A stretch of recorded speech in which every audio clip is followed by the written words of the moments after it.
Nova York, 28 de novembro de 1953, 2h40 da manhã. O corpo de Frank Olson é encontrado na calçada abaixo do Hotel Sattler. Ele estava de cueca e camiseta no inverno de Nova York. A polícia registrou suicídio. A família foi informada no dia seguinte. O que ninguém sabia era que Frank Olson tinha sido drogado sem permissão por agentes da CIA 9 dias antes. Que ele havia descoberto algo que tornava sua morte conveniente demais para ser acidente.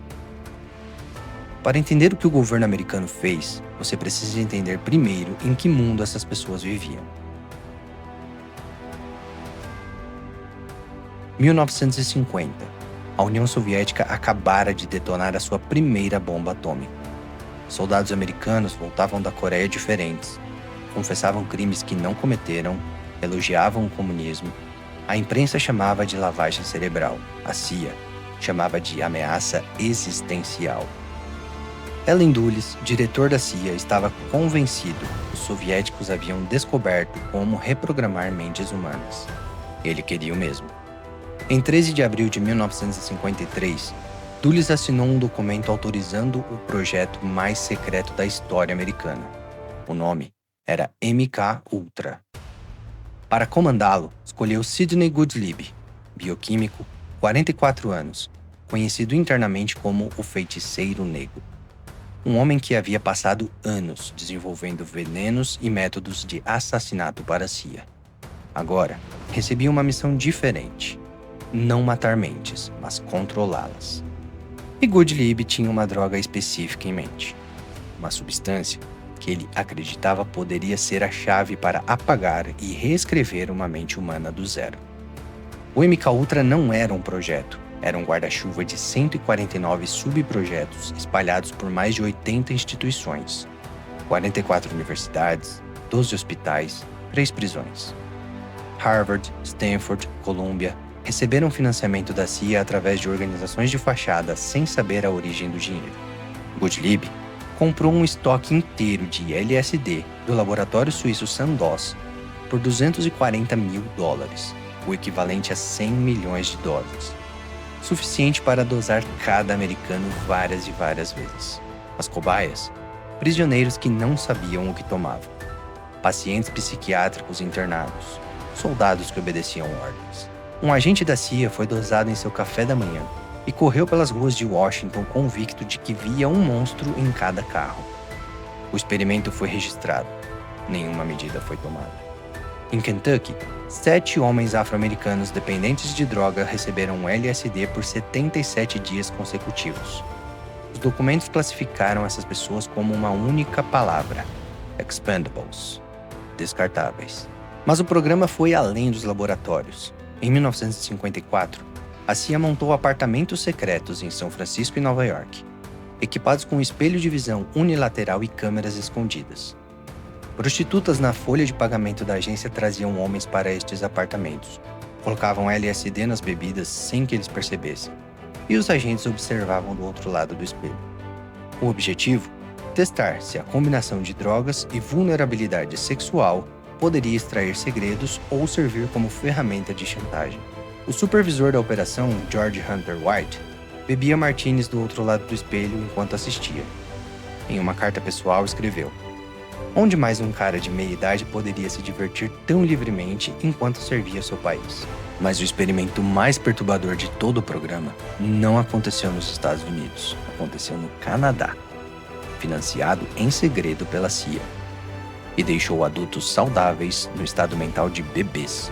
Frank Olson era bioquímico no exército americano e um dos poucos homens que conhecia os segredos mais profundos do MK-Ultra.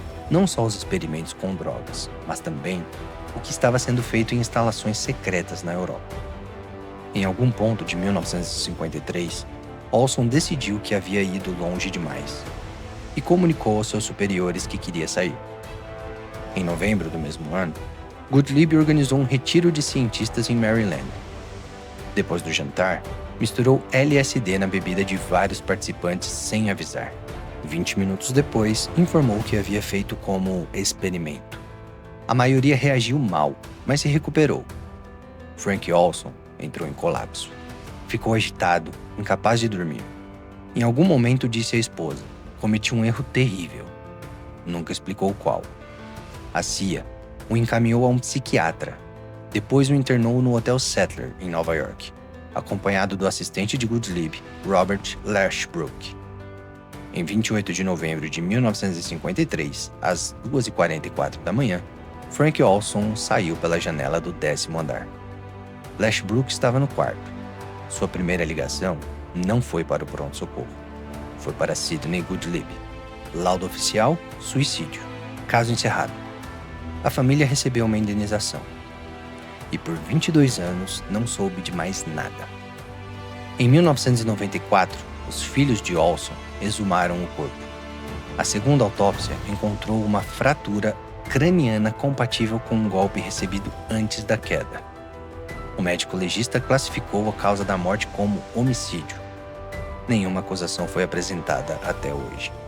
Em 1973, prestes a deixar o cargo de diretor da CIA, Richard Helms ordenou a destruição de todos os arquivos do MK-Ultra.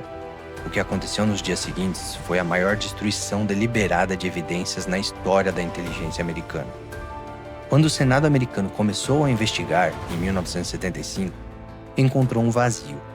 Mas em 1977, um funcionário descobriu por acidente 20.000 páginas de documentos financeiros que haviam sido arquivados no lugar errado em 1970 e escaparam da destruição.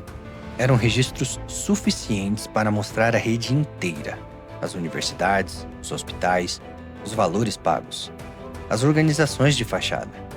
Sidney Gottlieb foi convocado a depor usando um pseudônimo. Seu advogado havia negociado imunidade. Ele não se lembrava de quase nada. Gottlieb nunca foi processado criminalmente por nenhum de seus atos. Aposentou-se em sua fazenda na Virgínia. Cultivava o jardim e ensinava fala para crianças com dificuldade de comunicação. Morreu em 1999, aos 80 anos. Em 2024, mais de 1.200 páginas adicionais do MK-Ultra foram desclassificadas. Os pesquisadores encontraram referências a subprojetos que ainda não foram identificados. Números sem conteúdo, verbas sem descrição. Não sabemos quantas pessoas foram expostas. Não sabemos quantas morreram. E há arquivos que, 70 anos depois, continuam trancados. O que sabemos é que homens em terno, em salas com ar-condicionado, decidiram que o objetivo era importante o suficiente para usar seres humanos como material de experimento. E que quando chegou a hora de prestar contas, destruíram as evidências, negaram os fatos e nunca foram responsabilizados. E a pergunta que fica é: o que mais eles fizeram que ainda não sabemos?